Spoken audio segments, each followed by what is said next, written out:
This is Sparta!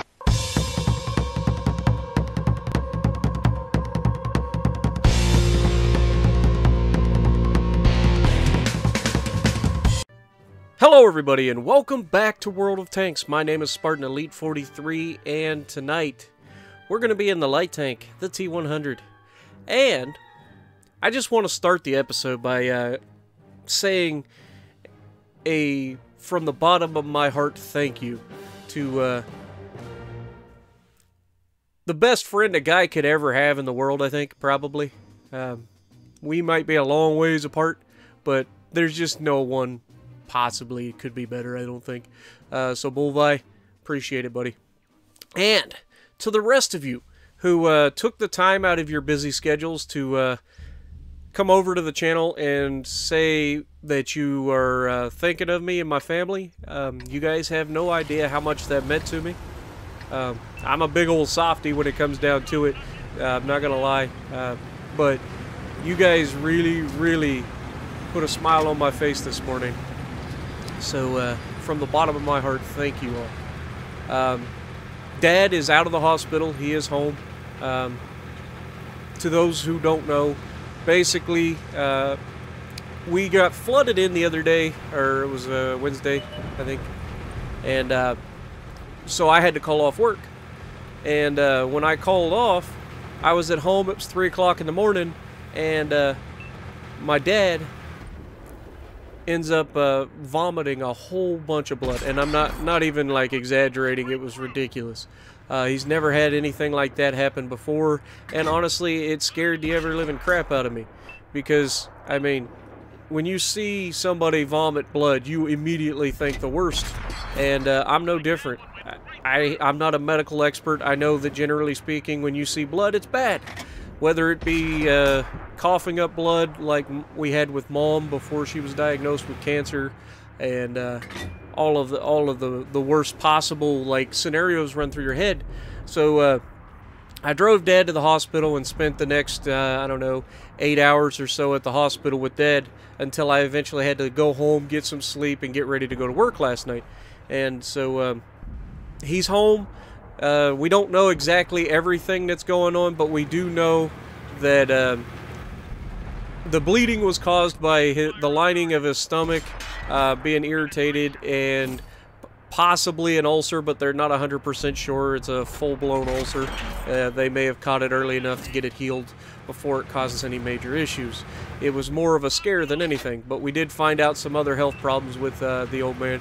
So again, I don't want to bore you guys. I don't want to take too much time explaining everything, but I just thought you guys would like to know, and I appreciate everything you guys said, everything you guys did, whether it be, you know, pushing out there for everybody.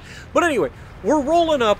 We're going to use our T100 to ruin this light tank right now. And by ruin him, I mean literally ruin him. We have already pretty much ruined his day, and they're breaking my gun, they're doing all this stuff. I use my repair kit right there, my small repair kit, to fix the gun, because I need all the accuracy I can get. And then he forgets about me again, and here I come jumping over the ridge line, and then I cut towards him. He does hit me that time, which is unfortunate. I e-brake it, spin the thing around, and he gets dropped. Now the T-44 is up here, so we're going to start pushing our way towards this Tier 8 medium tank. He has no idea what is about to happen to him, because let's be honest, he was not ready for this. He's like, I did not sign up for this. Now we see a T-92 up on the hill, so I'm going to take a moment and stop and shoot him, and then I realized I screwed up because there's an Emil 1 auto-loading heavy tank off to my right. I try to turn towards him to try to get him to shoot. I'm doing everything I can to try to make this man miss me, and he was on point. Every single shot he took hit me. That's impressive, because the T100 isn't an easy target to hit, and I wasn't making it as easy as, you know, possible. But unfortunately, this Object 140 took a little bit too long to engage the Emil. You know, sometimes it feels like everybody waits for you to die before they start moving up. But just think of the amount of slaughter that just happened in that first, what, 4 minutes of the match? I mean, come on. We got 11 pins and 2 kills. We also got 8 spotted targets hit. That's going to be a pretty darn good game. It's not going to be amazing by, you know, my standards, but okay. So now we have this E4. E4 is face hugging, and then he blows the track off of him, and he hesitates.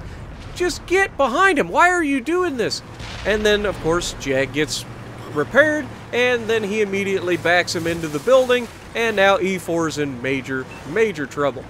And pop goes the weasel.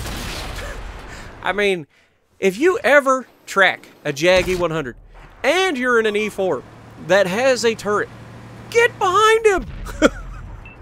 For the love of God! Get behind him.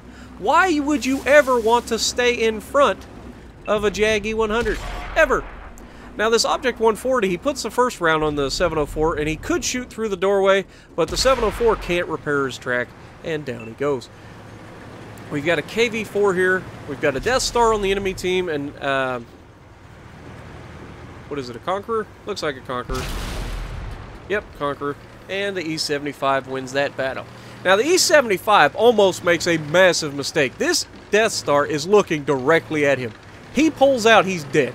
Guaranteed. And then he waits. I might have had something to do with the fact of him waiting until the enemy, or until the other friendly took a shot at him. But, yeah, I kind of like, hey, E-75, that Death Star is looking directly at you. If you pull out, you die. Simple as that. Now, I thought the Artie was down at K9, but actually he's up at K5, so he's easily killed, and that's the ball game. So what do we end up with? I've got 11 hits, 8 spotted targets hit, 2 kills, 4 critical hits. What do we got? 3,200 damage, 2,400 assisted. That's a whopping 5,600-ish combined damage. So, if you like what I'm doing, punch the like button, leave a comment below, subscribe to the channel if you haven't already, and as always, I will see you in the next video.